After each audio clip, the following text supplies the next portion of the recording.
నమస్కారం అండి. నేను ఈరోజు మీకు చెప్పబోయే కథ పేరు తెలివైన కాకి. అనగా అనగా ఒక అడవిలో ఒక కాకికి చీజు ముక్క దొరికింది. అది నోట కరుచుకొని ఒక చెట్టు కొమ్మ పైన కూర్చుంది. అంతలో అక్కడికి ఒక నక్క వచ్చింది.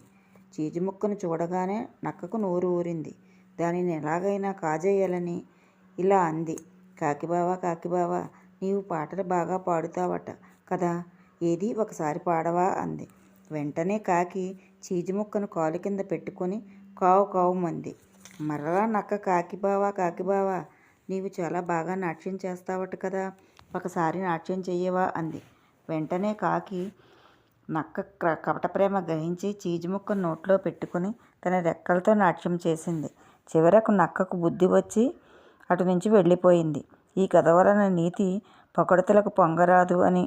ఈ కథ మీకు నచ్చినట్లయితే లైక్ చేయండి, షేర్ చేయండి, సబ్స్క్రైబ్ చేసుకోండి.